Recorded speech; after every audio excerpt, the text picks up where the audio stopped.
Hi, what can we get started for you today? Let me get a number 2 with large black coffee, please. That will be $6.66. Wait, I've heard your voice before. Didn't you used to work at like 911? Sir, that will be $6.66. But the guy with the horns, he wouldn't let me turn it off. $6.66. Oh my God.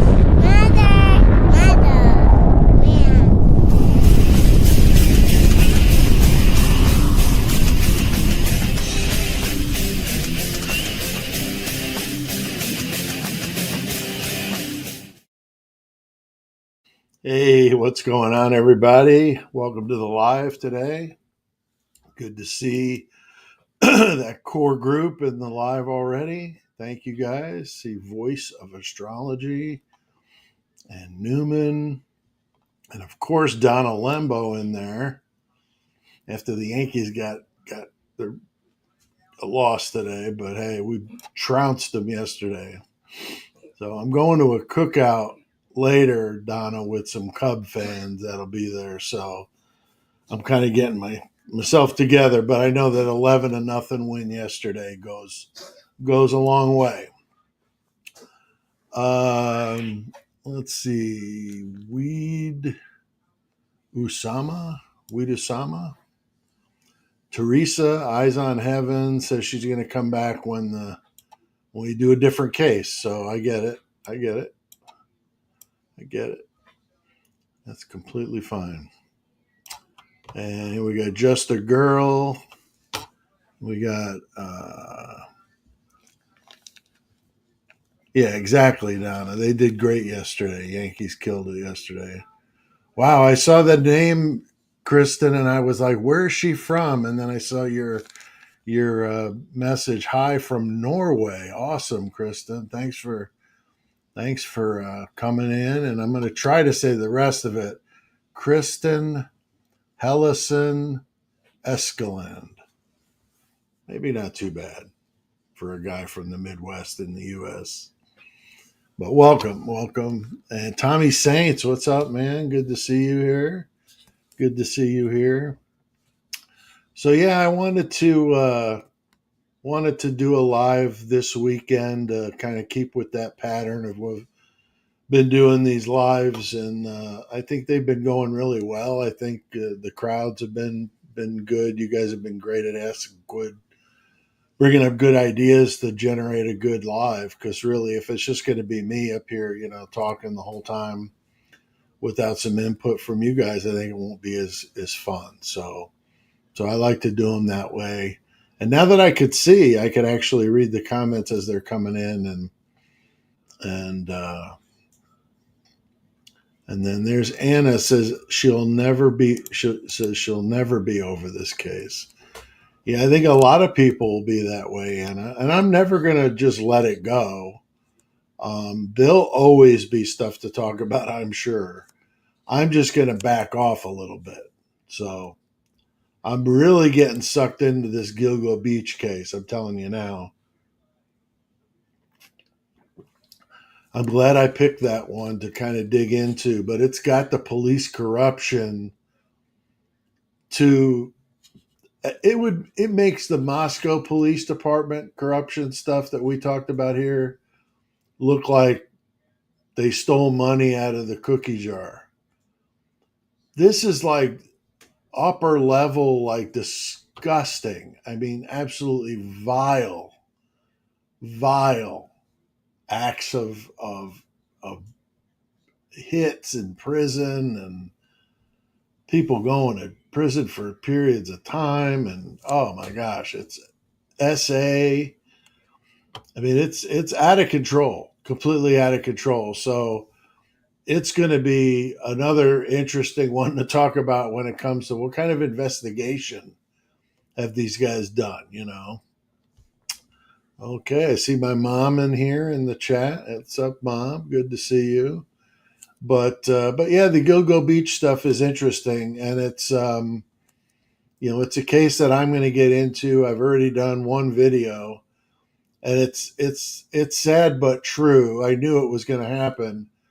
The video I did was with this crowd in mind because I thought if people are going to jump to checking out some Gilgo Beach stuff, then they're going to need to get like caught up on what's going on. So what I did was I made a video just for that purpose.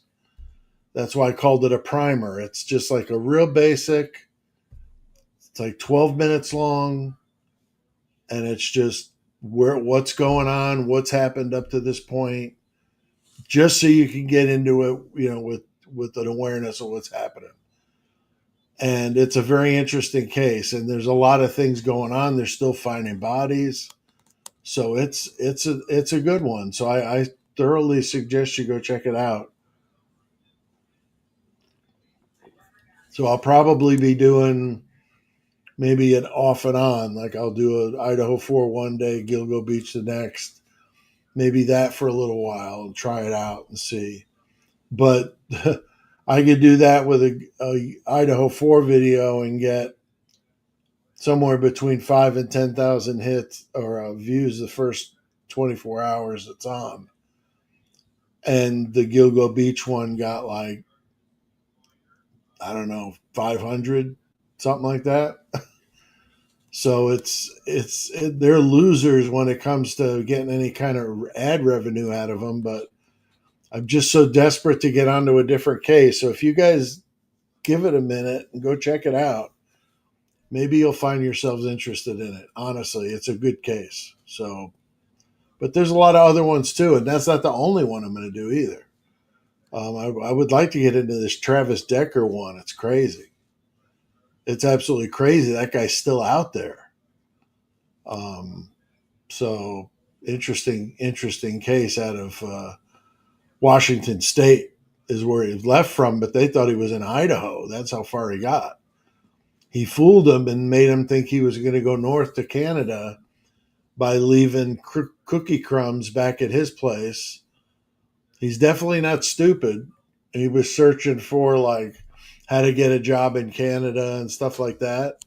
So they went straight for the Canadian border, but then then he all of a sudden was not anywhere to be found, and then he shows up, a complete opposite direction. So he's going to be a tough one to catch. Well, he murdered all his three children, little kids too, unbelievably horrible. So I hope they catch him, and I hope they put him out of everybody's misery, if you know what I mean. Just an awful human being. Here we go. Voice of astrology. Here she is. I never heard of Gilgo Beach before you mentioned it yesterday, and I looked it up. Thank you. I learned something new. Yeah, that's no problem. I'm glad you checked it out. Voice of astrology, and I think that's what the true crime things should be about. Is learning about a case that you didn't know anything of. And, in the podcast, we dig into the old ones, we even go back as far as like Countess Bathory and G de Ray and some of these, iconic, Genghis Khan, we did one on. And we'll go all the way up to like the Dahmer, Gacy, Bundy, Geen, all that, all of them. So we're all about that kind of stuff here.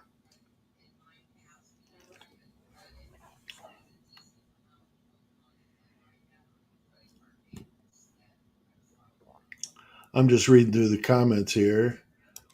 Got somebody here in Jersey. Hell yeah. My grandparents lived in Toms River when they retired. And I remember going to visit them. That was the first time I'd ever been to Jersey. My dad was tripping about the left turn thing. It was pretty funny. It was pretty funny because he was flipping out. And of course, Donna, New Yorker, living in Jersey, though. That's all good. I really appreciate it. Hey, AR Hayes of Convict's Thoughts is in the chat. Welcome, Mr. AR Hayes. He was checking in on me. But no, while I'm waiting for people to fill in the room here, we'll talk about something, just a quick update. But I mentioned this in my live on Thursday, but it was a small group, so I wanted to reiterate what I said in that live. I had a CAT scan done last week, and the results came in confirming some things that my doctor thought were concerns with my insides. And I'm not going to get all into the details here, but when I had necrotizing fasciitis, it ate through me, so they had to do some reconfiguring. And one of those things is starting to act kind of funny. So the doctor thought, let's get this checked out. So I did the CAT scan with the contrast and all that stuff. And so they confirmed that, yeah, something's not right. So I've got an appointment to see a surgeon on Monday. She was part of the group that saved me back last year at the hospital. It's a premier hospital in the Midwest. And so I'm glad that I'll be doing it there. And so I'll keep you guys updated. But the only reason I mentioned it was because if I'm off the grid for a week or something, I didn't want you to wonder what happened. It's it's not like a life threatening type crisis. It's just something that needs to be handled so we could continue onward with the therapies and the different things that I'm doing. So I just wanted to let you guys know, and like I said, hopefully it won't mean much of anything. And I mean, if I have to, I'll do some lives in the hospital, if I have to. So I did one last time, the day they amputated my leg. I did a live with Lucky and AR. Yeah, that was pretty hardcore. I mean, how they had me so doped up on pain meds, I didn't feel a thing. So I just put a blanket over it because at first it was weird to look at it. Didn't want to look at that. It's just really strange to see it. Even today, it's weird to see, your legs gone like, whoa. And the phantom pain thing is true. Um, except with me, it's not so much pain, it's sensation. So I feel like I've got like a shoe on my foot and I'm kicking this table. I like genuinely feel like that's what's going on. But I know I'm not because I don't have a foot down there. So it surely is really weird. So, but yeah, this is just a slight little detour in the situation.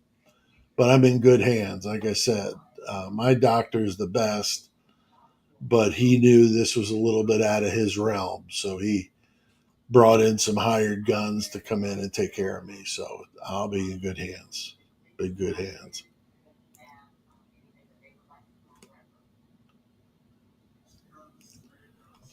I'm seeing this on the chat from Newman. Well, I don't know anything about that. I don't know if that's just goofing around or what, but hopefully that's not the case. That's messed up.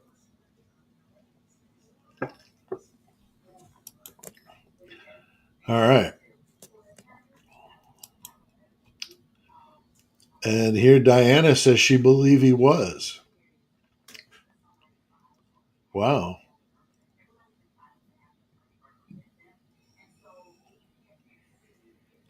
Yeah, interesting. I've not heard of any news about Pavarotti being unalived. That's messed up if that's true. He's not for everybody, and I've never been a huge fan of it, but I respect the fact he's a creator and he's doing what he wants to do. But I didn't know anything about him being harmed or anything like that. So Yeah, if anybody knows any more,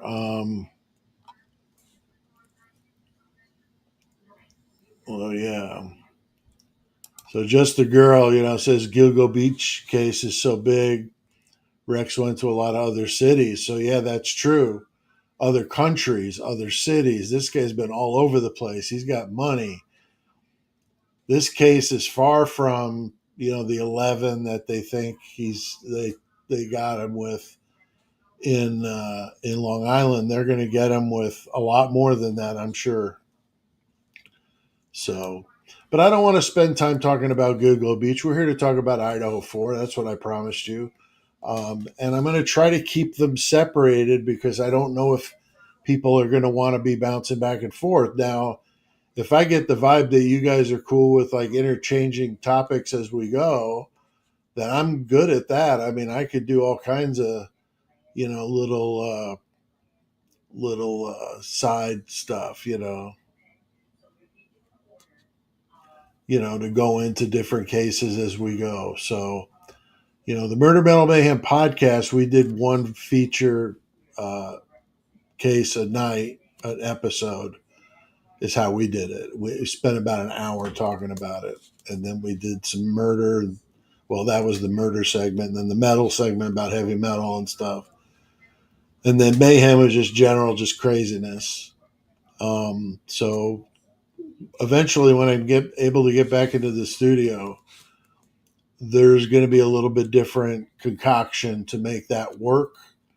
But what we're going to do is we're going to do the murder segment basically on its own, and that'll be ended with just a little update on some metal stuff, that 5-10 minutes, and then that's it. And then the mayhem stuff that we used to do, the killer cage matches and all that craziness, we're going to save up and do like one every other month. It'll just be a mayhem episode. Be nothing but that stuff. It's wild. So, but not everybody likes that kind of thing. So that's how I think we're going to cut it up and make it work moving into the future. But I'd like to do, more cases. Gilgo Beach for sure is the first one in the shoot, but I'm looking at other ones too.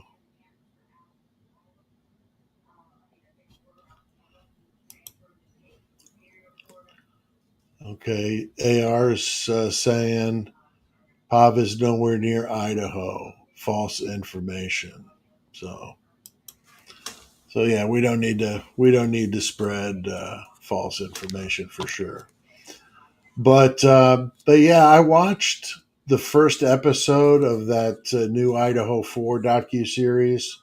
One Night in Idaho, I think's the name of it. What did you guys think about it? I'd like to see some comments from you guys. We've got a good crowd here building here this afternoon, but if anybody's got any comments about that series, if you had a chance to watch any of it, I'd love to see what you thought. Because there was a Gilgo Beach one I wanted to watch, and so it was cool that they're both on that Paramount Plus, both available in the same spot. So that's another one. If you wanted to get up on Gilgo Beach, there's a good one. It's like 3 episodes, but it's a really good update on like where everything's at right at the moment. So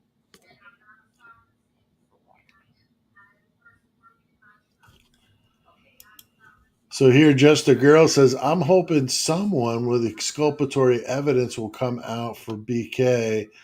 I just don't think he did it. Hopefully, with new evidence, something will happen.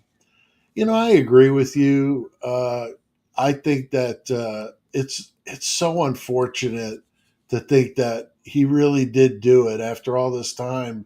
That so many of us, we didn't necessarily think he was innocent. We just were saying we just want him to be given a chance. That's the thing that the guilters get all nuts about, is they think that if you weren't one of them, that you were trying to break Brian out of prison, by putting a file in the birthday cake type of thing. So that's obviously not my reason for supporting him. I was just supporting him just to give him a innocent until proven guilty, which is what it's supposed to be. But people just think, that goes out the window for certain cases, or the way certain people look. I mean, he had dark eyes and the whole creepy look and all this stuff. Well, sure, somebody'd have a creepy look if you had it in your mind that they did this stuff, right? I mean, if you knew somebody had done what he supposedly did, meeting him face to face would be pretty alarming. I used to do training in prisons for the job that I had, and I was with inmates for, well, most of the classes I taught were a week long, and I had nobody that was like a murderer was in there, but there were some um, you know big dudes in there for beating somebody up, or that sort of thing, but not anything like murder or anything to that degree, but as close as you're going to get to it. And I had no problem with it, but it is, when you're not used to being around people that do that, it's it's a it's an easy thing to get intimidated by. But somebody like AR, who spent unfortunately some time behind bars, would have a better understanding of it. That's why, when I do the podcast, I try my best to bring guests on that can help illustrate the point from a different perspective. Like when we do prison escapes, we've done a bunch of them. I bring in a buddy of mine that I know that works in the prison system in Texas, and he's a corrections officer, and so we bring him on, and he spent some time doing that on death row, men and women. So very interesting to hear from him and what he has to say. Um, and we bring in an Australian police officer whenever we do Australian cases, and he's a lot of fun. I've interviewed him here on the channel on a True Crime Deep Cuts that I did on DNA. Many of you have probably seen that, but if you didn't, go to the True Crime Deep Cuts playlist and you'll see the DNA one has to do with the crime scene and DNA. And that's the one. I interviewed him. And I'm planning on interviewing him here again because there's always good police stuff to talk about. So Gilgo Beach may be the next one I talk to him about. So make sure you guys hit that like button. Thanks for the reminder there, Donna. Everybody hit that like button. It helps the video get out there to more people. If you're watching on the replay, if you want to, comment down below, that helps as well. And if you're not a subscriber, please think about doing that before you leave. Just past 14,000 subs. So, wow, it's been a struggle lately. It seems that they're not coming in big groups like I had at one time. They're coming. It's few at a time, and you're having a scratch to get them. So I appreciate all of you that have subscribed to the channel, and I do have a membership on there if you're interested in that. I've got 2 tiers and some cool perks, and I'm going to be adding some perks as well. I'm going to be doing maybe a bonus members only video maybe every month, a little something special for the members, just because the support is really appreciated. So, but there's lots of ways you know you can get your information out there. Like, here's a good one.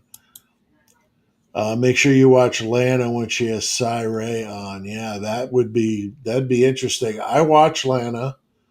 I watch Jewels of All Trades. I watch Harsh. I watch Lucky. I watch AR. I watch Devil's Advocates. There's a handful of them that I like, but I don't like all of them. But that's not that's not. I wouldn't think healthy for everybody to like everything, because then it would be kind of boring, wouldn't it? So just like not everybody likes me, whatever. But they can't argue that I don't have the best intros in all of YouTube. Now I see some people trying to up their intro game, but they're going to fail, because I'm telling you, I got some good ones. I'm going to come out with another intro here very soon. So if you like the intros, you're going to get one soon. And what I'm going to do is I'm going to take a shortened version of the newest one to use in the videos. And then the ending of the videos I'm going to change, and I'm going to make it the complete unedited one. So you can hear the funny outtakes and that kind of thing. And I'll just let it roll. And then you can listen to as much of it as you want. And then I'm going to do a playlist of the intros as well, because I'm already getting people asking me, what about the second one, the one about the drunk driving one? I'm like, yeah, I couldn't even find it on my computer. So it's getting hectic. So I want to try to corral it in a little bit. But you guys really like the intros, and I think that those are fun.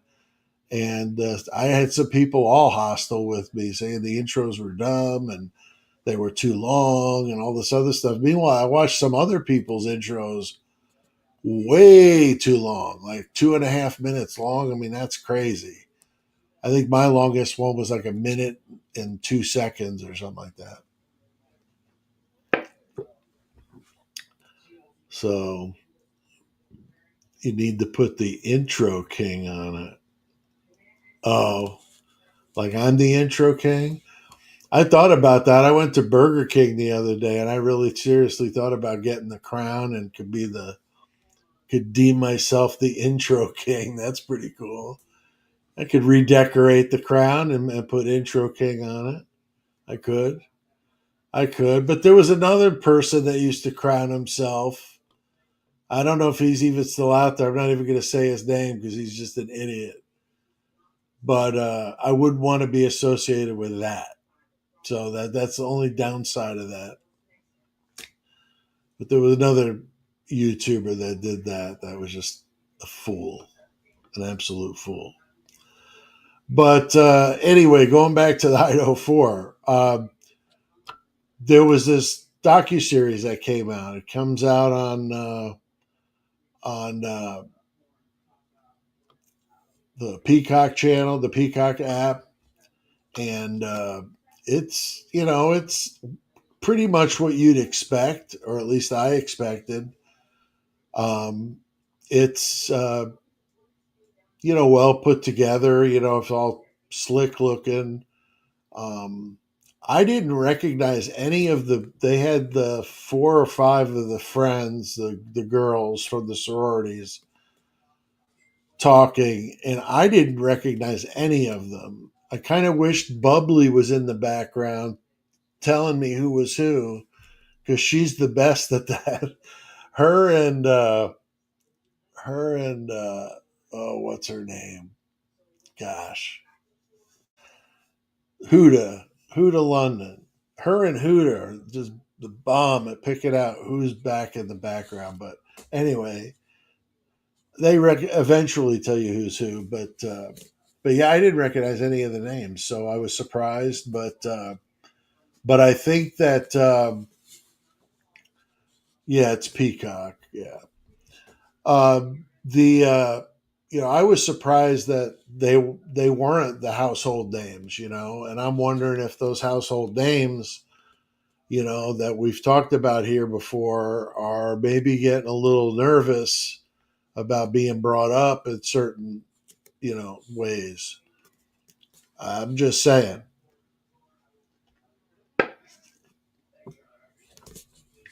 I'm not gonna get into details, but I'll just say I was contacted by somebody that didn't like me talking about something, and or didn't like me doing something, I'm not going to get into it because I don't want to get in any trouble with it. But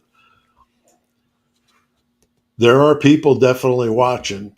They're watching the channels that don't toe the company line, and they're trying to cause trouble wherever they can cause it.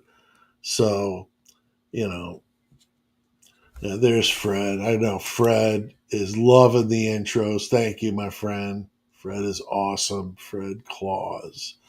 Are you related to Santa, Fred? Are you like Santa's big brother or something? Or little brother, maybe?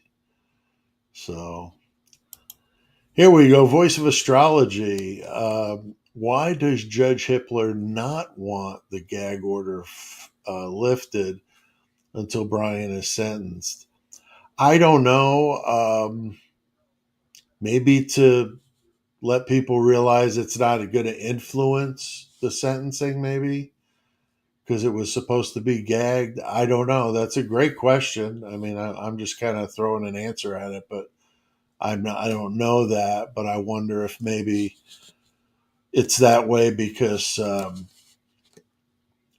that's a just like customary to wait until sentencing, so it doesn't unduly influence the judge or whoever's jury or whoever's doing the sentencing in a particular case. But we don't know this one; it's the judge. But yeah, great question.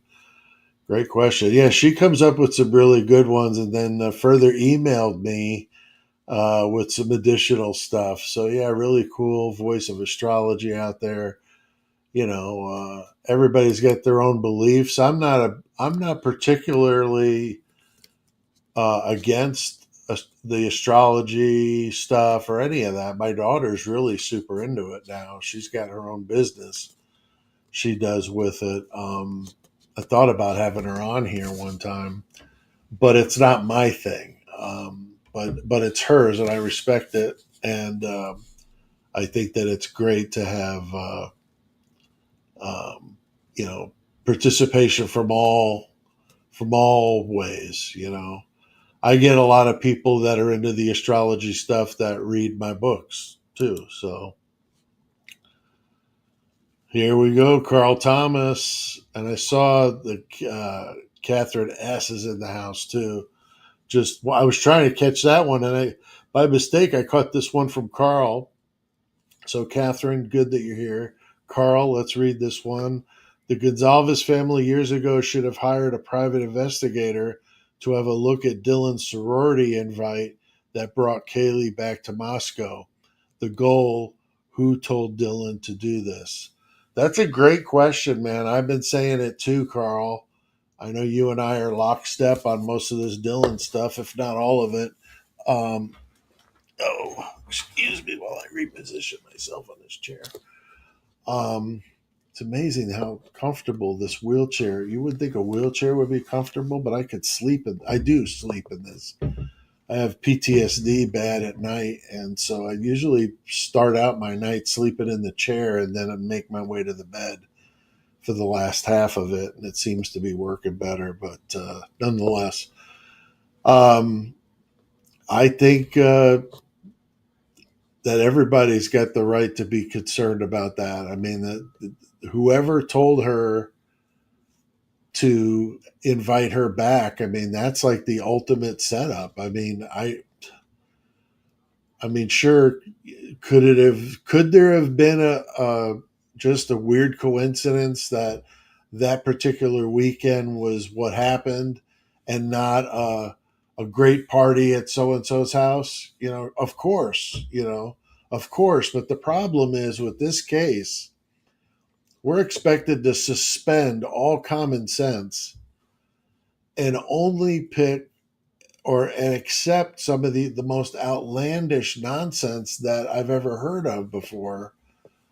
And then what's funny is that the people that are into the Proberg or the the people that want to see Brian hang 'em high, you know, they're all about bringing in evidence that doesn't really maybe necessarily fit, or is a stretch, is a stretch. And I mean, we've been through it with the touch DNA, transfer DNA. I mean, I've talked about that ad nauseum, but I think an instrumental, simple question is here. Who pulled the strings? I mean, I mentioned that in my last theory, so to speak, of somebody pulling those marionette strings. I mean, there's got to be somebody orchestrating this whole thing. Like, who's the Oz behind the curtain? I mean, is it somebody we know? Is it a player that we know? I don't know. My guess is it's somebody mid-level or higher. Um, so, like, for example, I mean, I don't know much about the drug trade, of course, but I'm just saying, like, you got people selling it on the streets, and that'd be, I would think, the bottom of the barrel of, people selling it. And I'm talking about like quantity wise. And then you got the people that get it to them, and you get all these different levels. So I'm thinking somebody like mid level up the chain is the one that, when something needs to be done, some violence needs to be done, then they've got people that they can call on to come and do it. And I think that is very likely here. I think that, while there are some jokers on the scene that, have a lot of explaining to do, I mean, seriously, we've heard about how quickly they were all cleared, right? So if somebody's been cleared really quickly, then, how many people got through? How many people got through that because they had a good lawyer?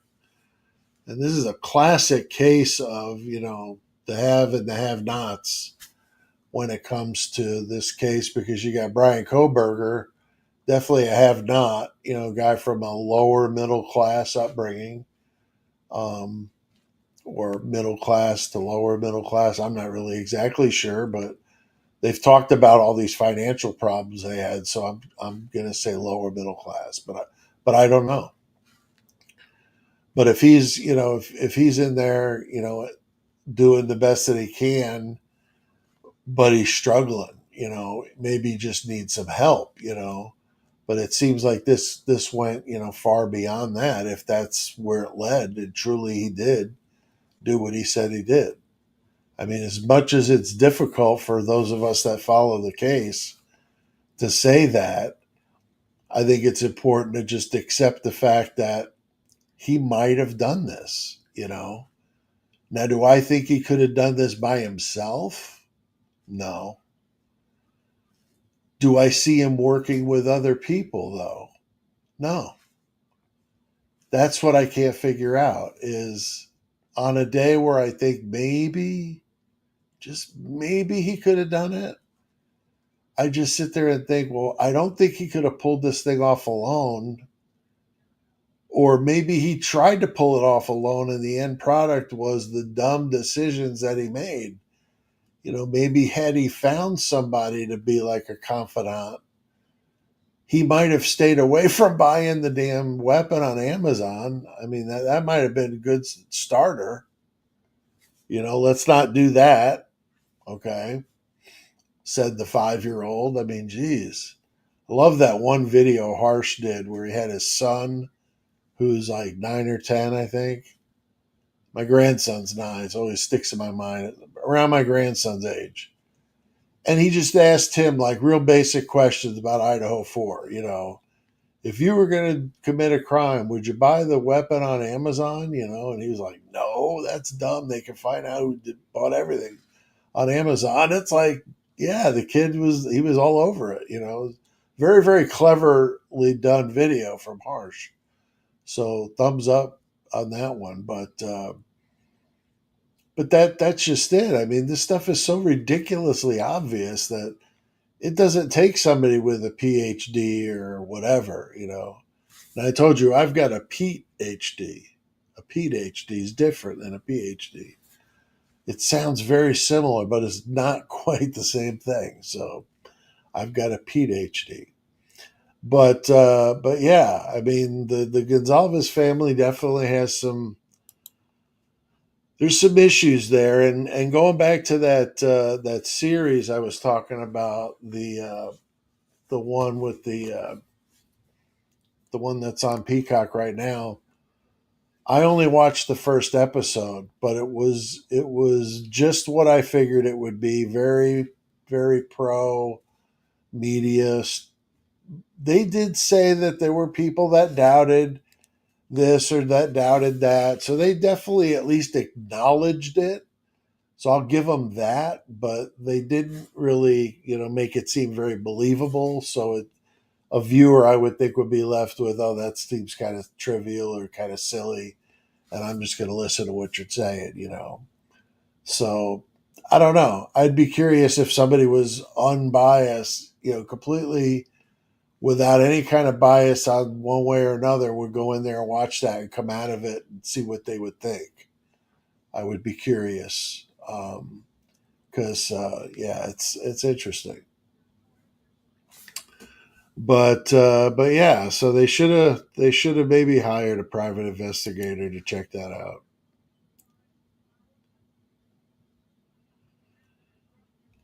So yeah, here Carl comes back with, oh, I missed you, Carl.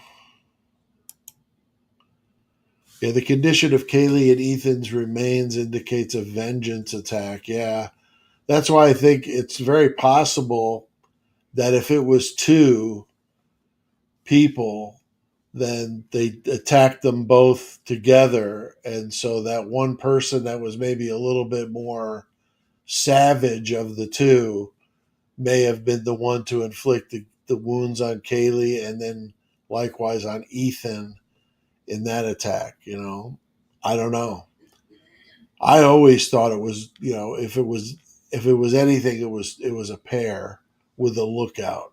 A pair with a lookout, I think, would be bare bones. If I was going to organize it, I'd go with two pairs and a lookout, or two lookouts, and maybe a guy or two outside. And then, it doesn't take that long to do what you got to do, but you got to have everything in place. You have to have it all in place. But I agree, though, Carl, that their remains just show that this was just a vicious attack. That's why I think that there could be, people talk about the cartels and stuff like that, and those are some wicked, wicked people. But they've got some beliefs, and some things that, they carry out and they use as, these are their religious beliefs. But like that Santa Muerte, that belief, and I've talked about that before. And I know a lot of the cartels apparently are following that. It's a very, very violent type religion. It's interesting, though. There's a lot of stuff on YouTube about it if you're interested in Santa Muerte. But then we got here, G74 says it's not his car. I agree. I don't think it's his car either. I think it's that green one. I think it's the green one they keep seeing in the cameras. I mean, we just don't know what car it is. I mean, every video they show of the car, it's so bright because of the headlights and the taillights and everything that the camera doesn't know what to do with it. So it's like all washed out. You can't really see any detail. And what little detail you can see seems to back up what you're saying, that it's not him. It's that little green one, that guy that lived over there in the Queen Road apartments. Supposedly, he liked to sell the green stuff. So if he was selling the green stuff, maybe he was making like the windshield place. What is that? That place that comes to your roadside and they come and put a new windshield in your car. Well, here this guy comes up in his little green car and sells you some greenery. I don't know. I mean, but but maybe that's why he was always coming and going. He was all over the place that night, and it may be just because of his business. I don't know. I don't know. But I know people were going crazy on him at first, but then realized that it was just he just owned a car, and he was this just college kid. It wasn't worth messing with him.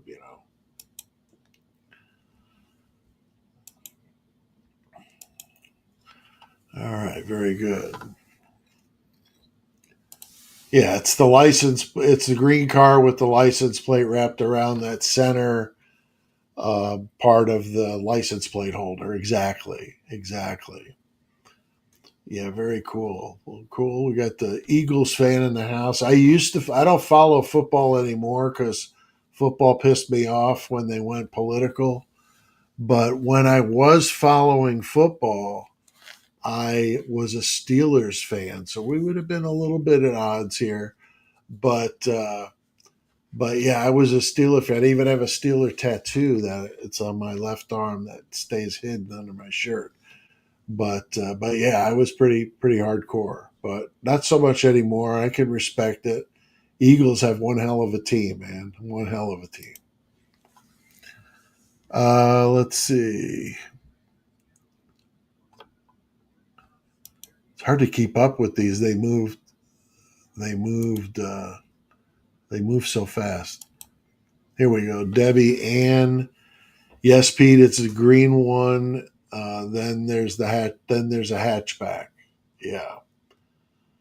And then that one at the mobile gas station, wasn't that the one with the sunroof, I think? So there's like, I don't know how you say these are all the same car. That's what I don't understand. I don't understand how, you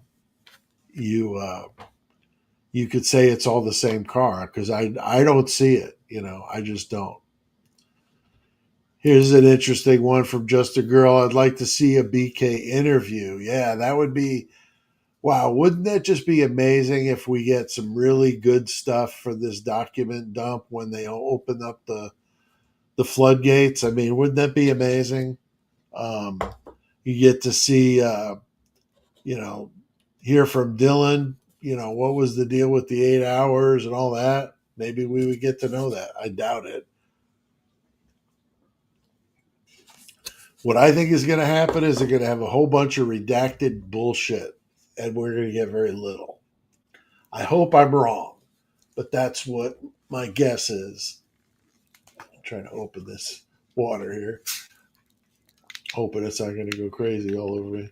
Um, but yeah, the the documents that they release, it'll be interesting to see what they actually do let us see.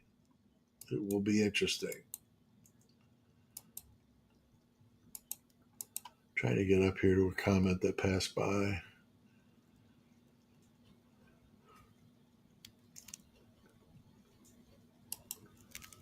Well, the Eagles and Steelers were one team at one time. That's true. That's true.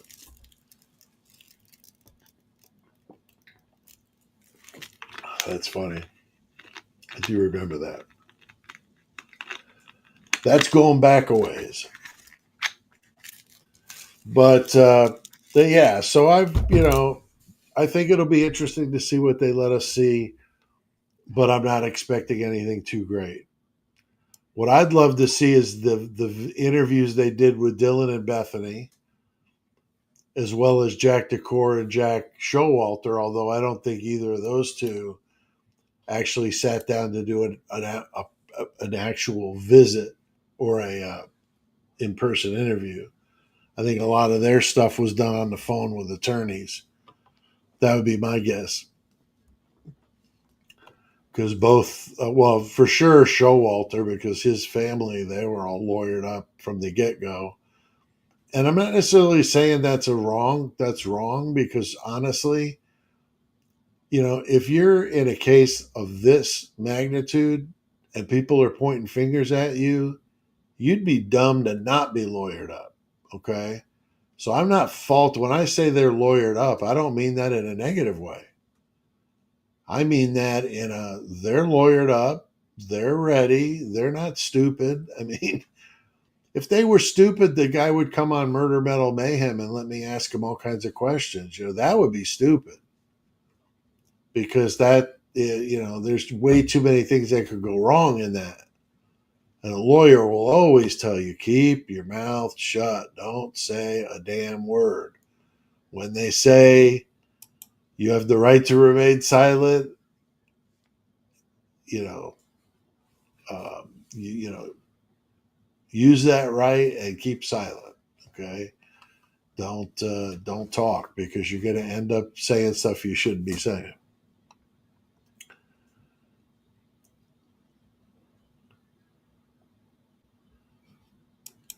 Yeah, definitely going to be a lot of redacted stuff.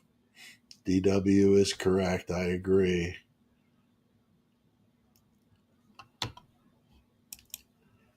This is interesting too here. Oh,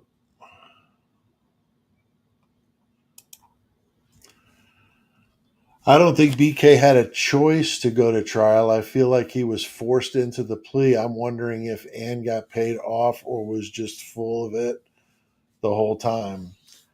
Just a girl, that's a really good question. A lot of people have wondered about Ann, right? In the very beginning, I remember a lot of side eye because, she was from you know, the, uh, the public defender's office, and we know that, Xana's mom had used her in a case, and I think Maddie's mother-in-law maybe as well. But she was involved in a couple different things. And I mean, what are you going to do in a small area when you're in trouble all the time? You're going to run into the same attorneys, But I remember that in the beginning, and then once you started having these hearings, and we were able to get to hear her up in front of the courtroom and challenging, Bill and putting him in check, then it seemed like she kind of came on her out of her shell and was like on fire for a while. And then here lately, it seems like it's fizzled a little bit, if not completely.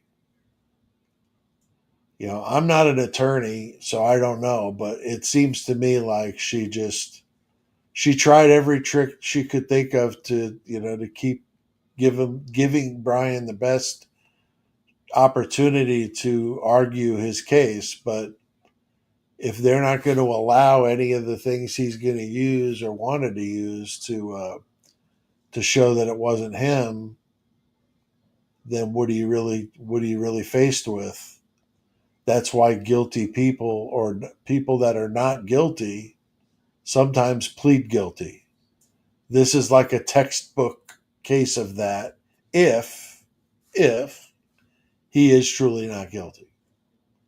If he's truly not guilty, then this is a really crappy situation to be in, right? Because if you want to stick to your guns and just go to trial and get obliterated, because that's the way it was stacked up to be, then you could go down swinging. But the fact of the matter is, you're going to lose and you're going to get the death penalty. Or you can say, all right, I'm going to plead guilty. Let's save the trial and all that. And then they just leave you in there for life if they don't do the death penalty. So you're pleading guilty, but you're getting a better deal. You're getting life over death. So it doesn't happen terribly often, but it does. And that's why I talked about the Alford plea in that last one I did. I think it was the last one I did on that topic, but explained what an Alford plea was and why it's a thing, and that's what it's for, is to give somebody the opportunity to take a a plea deal for something that would be kind of against the typical grain of a defendant.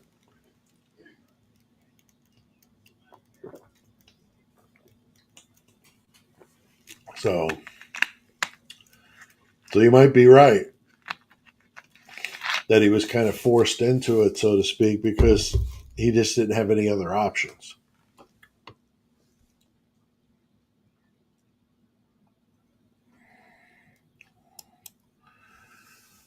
Here we go. Voice of astrology again. Brian had to plead guilty. He wasn't going to get a fair trial, and they all know it. Yeah, it sure seemed like the fix was in. I know my wife and I were watching some Idaho 4 last night and talking about the Pullman, Brian Koberger, getting the Pullman and trying out or going for a job interview with the Pullman police, and how that led to the chief of police that he interviewed with then took the chief of police at WSU campus cops, and then they were the ones that found his car. So, and that was within a week or two. There was very short amount of time there. So that really makes you wonder, was it because, they already knew about it? I mean, it just, the odds of that would be, really, really remote. So it's an interesting one. It's an interesting one. But yeah, I agree that the idea of him getting a fair trial, a lot of questions there.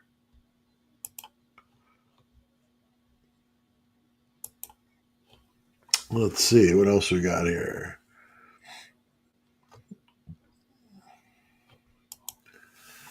Yeah, or he wasn't even allowed to go with to his grand jury hearing. Yeah, that's messed up how they do those. Those don't even seem right.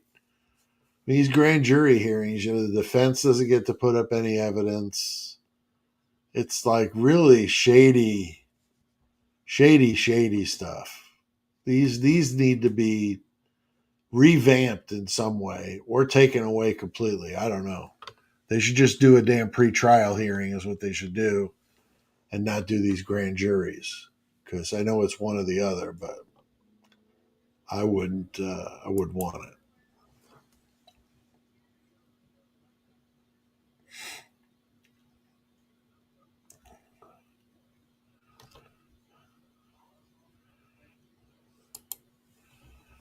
Gulps.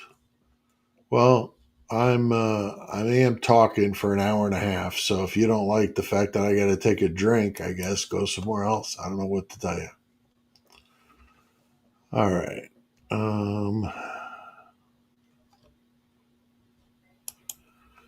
Yeah, this is a good one. Isles of Shoals. I think there are some very powerful, dirty hands in this mess, and none of the private attorneys were willing to go there. Yeah, I agree. And I also wonder, speaking of private attorneys, why didn't some flashy, high dollar attorney come swooping in to save Brian Koberger from this whole mess? I mean, Cy Ray was the closest we had, right? I mean, Cy Ray's amazing.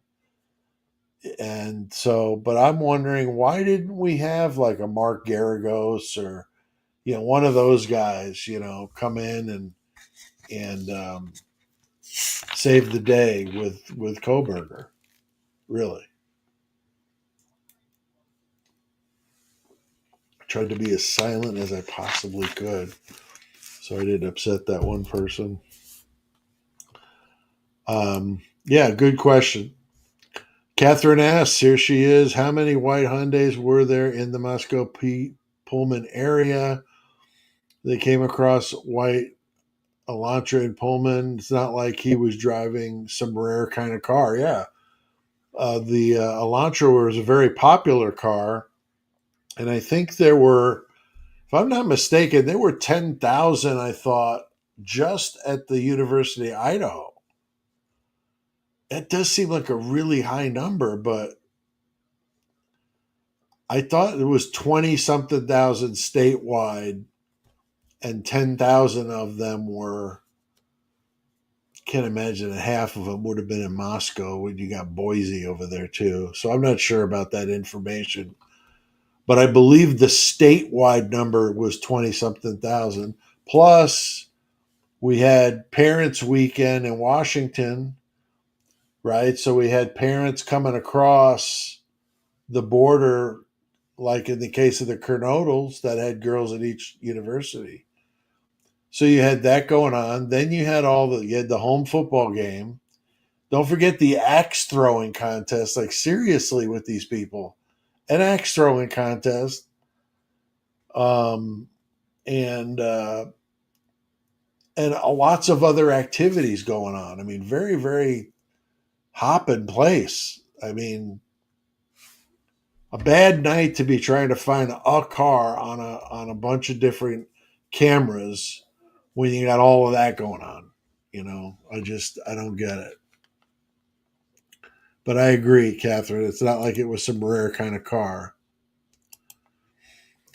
And then here Carl comes up with, don't forget the three Banfield underage drinkers who came out of nowhere distracting the police, people running away from the King Roadhouse, all became members of Cade and Young's old fraternity. Interesting. So yeah, so Carl's talking about those Banfield three, that there are people that believe they were involved in what happened at the house, and that they were just going across the Banfield to go back to their frat at Greek Row, which would be on the other side of the Banfield, right where Sigma Chi was, and the others that were along that row there. So that's true. And they were crossing there. It was just before 3 o'clock that they were approaching. The cops picked them up there, wanted to know what they were doing, and were acting all like Billy Badass when they're a bunch of idiots. Um, and then he's talking about the people running away from the King Roadhouse. Remember, at 3:12 a.m., if you look in the horizon of that shot, you see a big spotlight, and you could see very clearly at 3:12 a.m. Watch that big spot, and you'll see the figures of silhouettes of like four people running, like jogging, slowly jogging, trotting, whatever you want to use, across that light. You could see it plain as day. And they're coming from the King Roadhouse toward Greek Row. Okay. And these are reasons why I think the cops are onto the Greek Row characters right out of the box. They were at Sigma Chi, and I think some attorneys told them to stop. And then the university said, look, we can't lose 75% of our donations, so go find somebody else to bother. And then all of a sudden, Koberger dropped out of the sky. So very, very suspicious. But I think that they probably were hearing about this fight over there the night before with Ethan. And I mean, I mean, think about that. If you're doing an investigation and one of your victims gets in a physical fight with somebody like an hour or two before they expire, I mean, that doesn't have anything to do with it. That's ridiculous. So I could see why the police would have been like, who are these people? And they're talking to the Davids over there at Sigma Chi, Loach and Baracoa. So, that's all 4chan stuff. It goes back to 4chan. If you're new to this case and you're not familiar with the 4chan stuff, that's a rabbit hole to go down, but I believe it's a legitimate rabbit hole to go down. It explains quite a bit if you really actually read through it and understand it. But there's been lots of videos done on it. You could just find the creator you like, and they'll have videos on it. I know I've got some. I know most of the creators have done it. So if you're not familiar with 4chan, go check it out, because you'll find out a lot of things that we later found were right, that 4chan had predicted positively that it was going to happen or it did happen, and they were proven right. So, yeah, supposedly, as Fred says here, Jack D was an axe throwing expert. Yes. He was an incredibly good athlete. He was a tennis player, but he could do anything. And he did all kinds of videos, I heard, about, how did these videos where he jumps really high and he does all kinds of very athletic things. Here's Bonnie. Hi, Pete. I don't like how Santa says he changed his plates on his car. He had to do it because it was his birthday. Great live as always. Thank you very much. Yeah, I mean, it was his birthday. So whether you think he did it because it was his birthday, because you're supposed to renew your plates at certain intervals, and at most states it falls on your birthday. So the fact that his were due and it was his birthday, I think it's a whole lot of nothing. I think it's just silly, and it's just typical of Thompson, just slinging mud just to sling it. He's a dirtbag, local, no good politician. Never won a big case. Idaho 4 was the biggest case he'd ever been on. Didn't have a good record of winning cases of any magnitude. So my guess is he was all for this plea because that's what got his ass off the hook. Because I think he would have got his butt handed to him in a trial done with a jury with half of a normal amount of intelligence. I'll give him half of it. Would have been all they needed to prove that he was not guilty. And then he would have looked like an ass, and he would have been retiring as a complete failure. So in my opinion, this gave him the easy out, gave him the parachute to agree to it just to give this case finality. And they're going to, argue and complain about it for years, but I don't know what, I know I've been seeing people talking about there's some legal ways to do it, and I'm all for it if he's innocent. I'm all for it. But if he's guilty, then he needs to be where he is. But I'm willing to give him the benefit of the doubt because I definitely think he was put in there incorrectly. There's a way to do that, and that's let's have a trial and let's see who wins.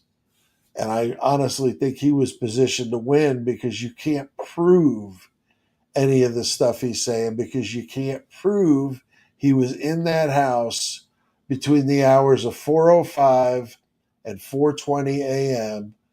on November 13th, 2022. You can't.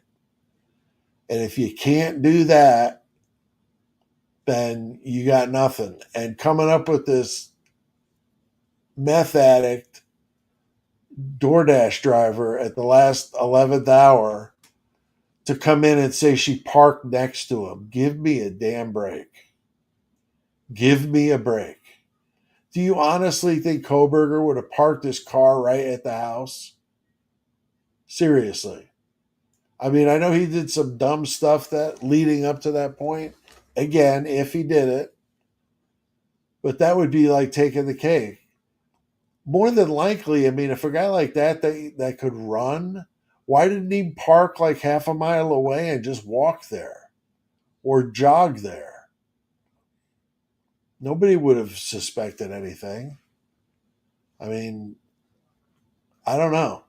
I don't know why you would not be wanting. I don't know why you would want to park in an area where it was all well lit up and people could see you. Because then when you're leaving, people are going to see you. So if you want to get to a place where it's remote and somewhat shaded or covered with shadow, where you might be able to take your outer garments off and put them in a bag and throw them in the trunk. I don't know. I don't know what the plan was, but like I said, I'm not saying he did it or anything. I'm just saying if he did it, he would have wanted to park somewhere more remote than out in the middle of the street where somebody could see him and make eye contact with him. I mean, I don't know. I don't believe that lady, that Molly. I think she had some issues. It's sad that she's got some issues. Hopefully she gets those taken care of, but I see the police using her too and making her look stupid when it was really them that looked stupid, in my opinion. Let's see.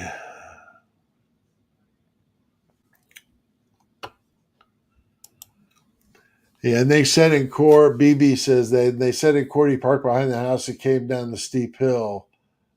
Um, I'm not seeing any DoorDasher going down that hill. That's pretty hairy. I mean, especially in the colder months when like frost is on things. I mean, man, you could really get hurt trying to get down that path there. I mean, if it was summertime and it wasn't like rainy out or anything, I could see that being all right.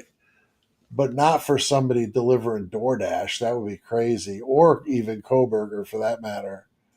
Um, Parking to where he'd have to crawl through that stuff. But I mean, if he was wearing all black, it would have been easy to conceal himself. He could have just moved slowly down the hill. It's very possible.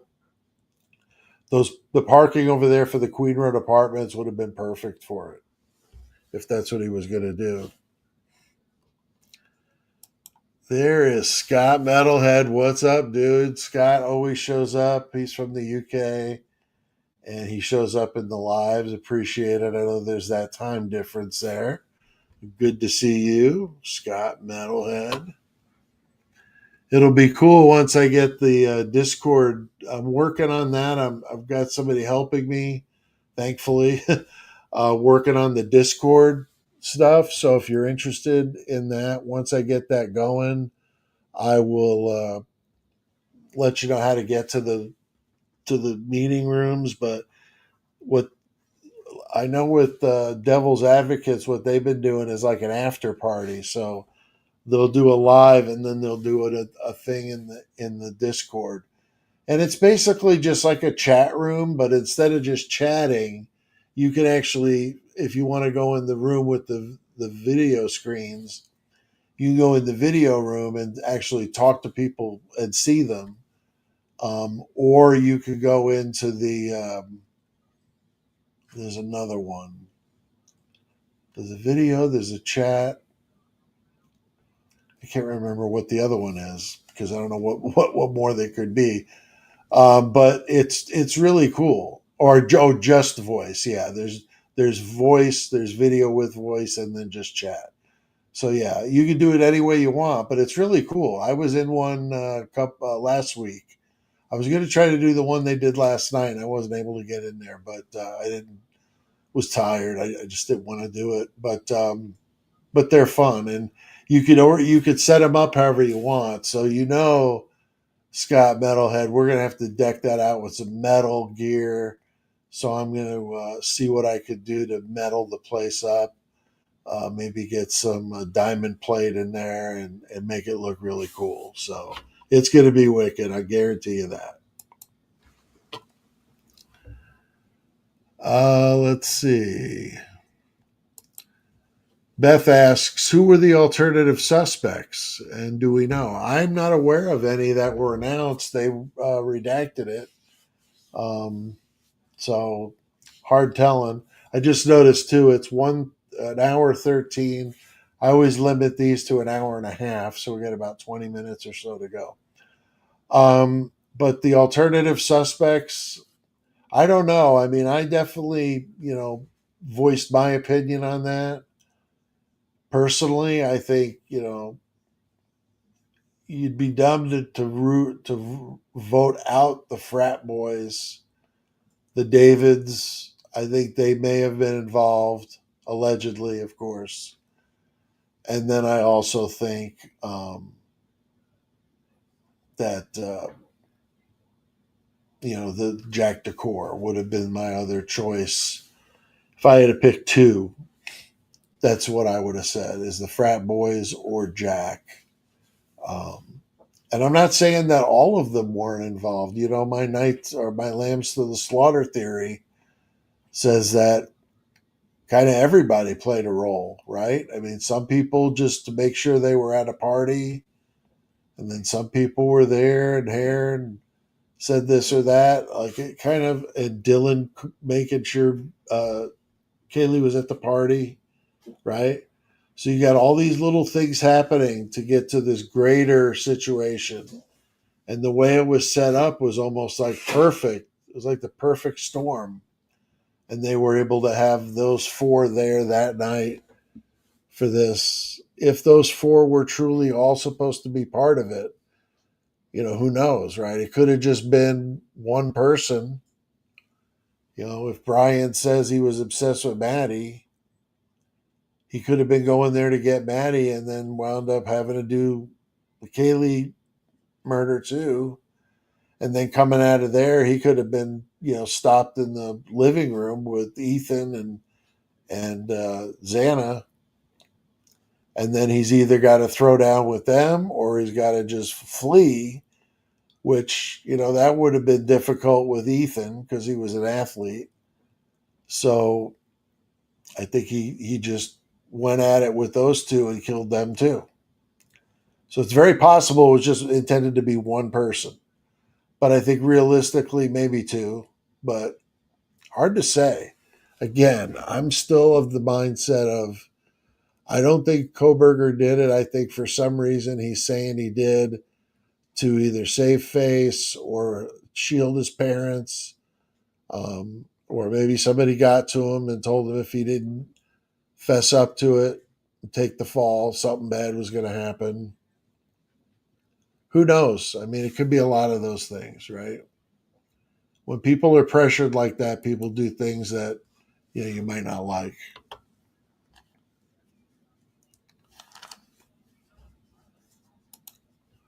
Yeah, here's Isles of Shoals. We don't know how much. We don't know much about the goings on from say 10 a.m. to 9 p.m. Yeah, I mean, I'd love to see a rundown of what everybody in this story, what all when they woke up on Friday morning until this happened Saturday night. I would like to know what the hell they were doing. Voice of Astrology, have a wicked good time at your barbecue. Thank you. Well, it's more like I'm calling it a barbecue, but he's making tacos. I mean, the wife and I love tacos. So I thought he was going to grill out because he grills out a lot. But he's got tacos going. So, I'm going to do some tacos. That sounds good. That sounds good. But thank you for that.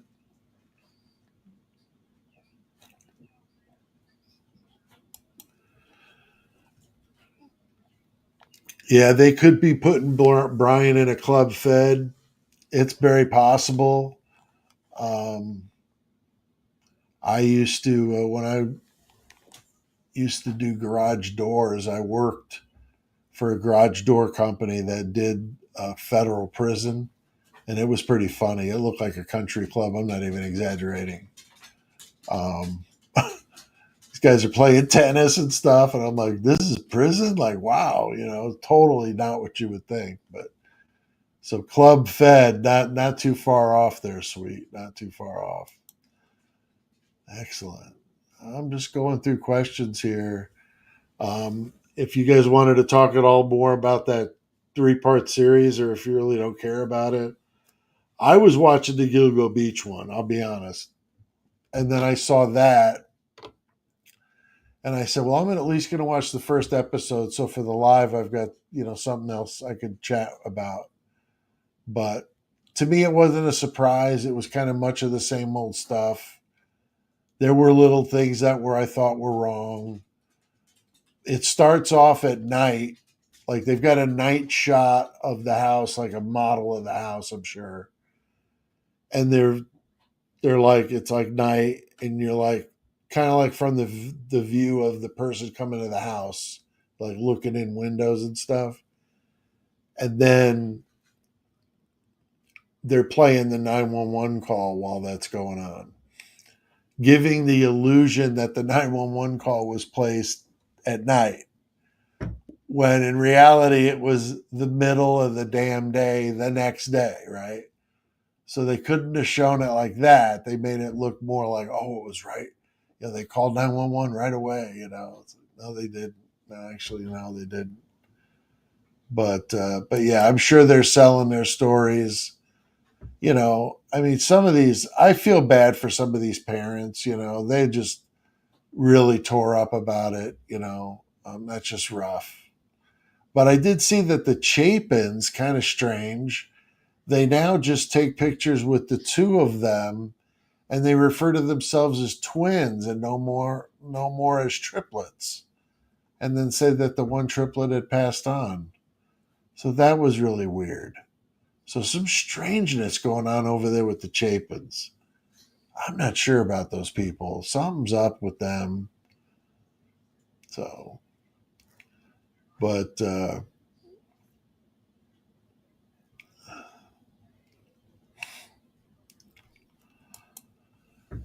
what were all the kids watching on their phones? Yeah, good question. I mean, I surmised that I thought they were watching some sort of feed of the Fight Club stuff, and it got out of hand with Ethan and Xana, and then they were offed outside and then brought inside. That's one of the things I think is very possible, but I don't know. I don't know. But it's just one of those things you wonder, you know. It is just a really weird case, you know, and I think but I do encourage you guys, check out that primer I did on the Gilgo Beach crimes, because I just put it out yesterday. But it's a good introductory to the Gilgo Beach. If you're not familiar with it, you can see if you like it. I'm sure you will if you follow true crime. It's a good case for that. You know, it's a good case for just genuine just interest with the cop stuff, and with a lot of underhanded things going on and people turning on each other, and just really, really crazy. So I'm just going to keep digging into that one until other stuff pops and comes around. I'm not opposed to getting into maybe one other one. I don't want to get too crazy because that'll be hard to do them all, and then I don't want it to be too thin. You know what I mean? That's the problem. Is when you do a day to day, YouTube recognizes that, and they put the video out there more. But if you're only putting a video out every once in a while, and you're not getting a bunch of views on it, it doesn't do very well. So I'm hoping that, you know, I can do something with that. I'm gonna try to see if I can gift some memberships here. I'm gonna try to do that before you go. I was able to do it yesterday, or the last one I did. Let me see here.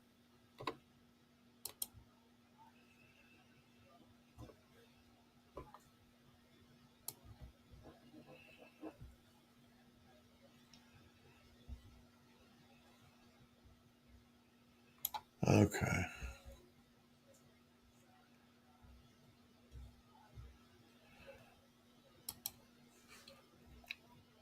I'm going to go ahead and gift a membership. They got me paying for this one, but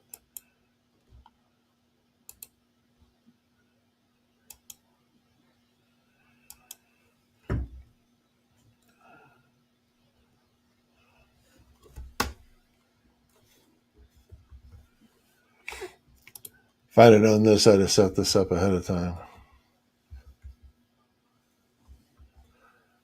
I think the gifting memberships is cool because it gets people exposed to that membership side, and then they can decide to do it on their own, um, or just stop it.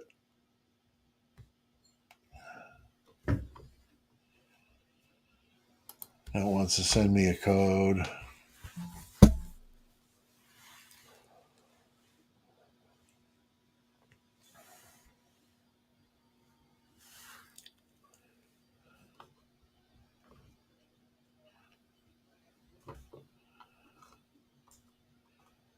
All right.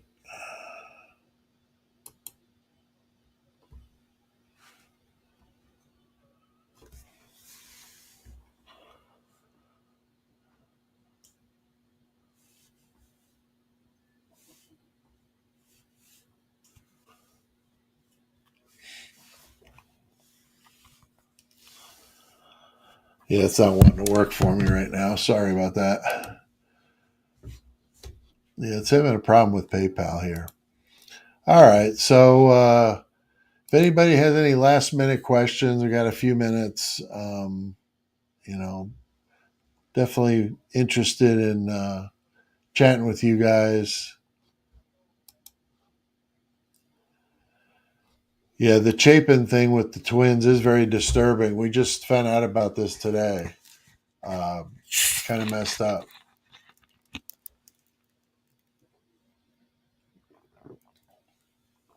I think it was on Jules.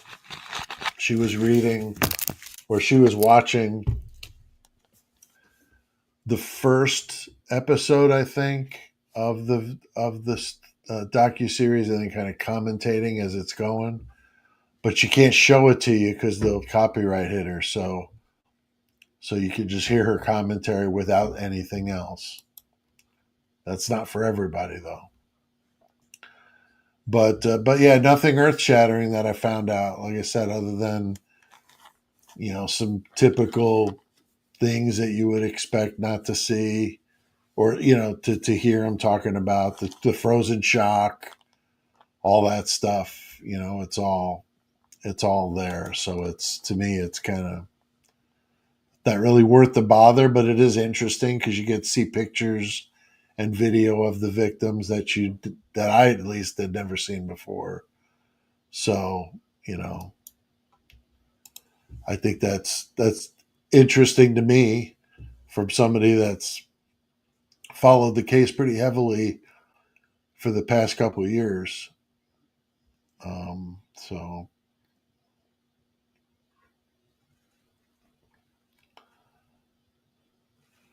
okay, she's saying that Jules was commenting on the Amazon Prime documentary. I don't know. The one I watched was the one that I thought she was doing, but I guess it's possible that there's more than one going on right now. I thought it was the One Night in Idaho that just came out here on Peacock. But yeah, it's interesting. I'll have to check the one out on Prime. I'll have to check that one out on Prime. All right. Any other questions? Carl's saying, "Where's the crime scene photos?" Yeah, remember Charles Manson? We got to see those crime scene photos, and those are some of the most gruesome ones I've ever seen in my life. In a book as a kid in the '70s, right?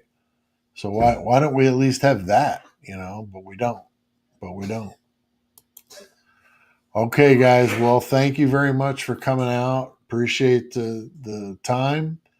And we'll see you next time. I'm going to be doing one next weekend and maybe next week sometime, and maybe do it just on the Gilgo Beach crime. So if you want to get educated on that, watch that primer and learn something about it, then follow along with the rest of us. See ya.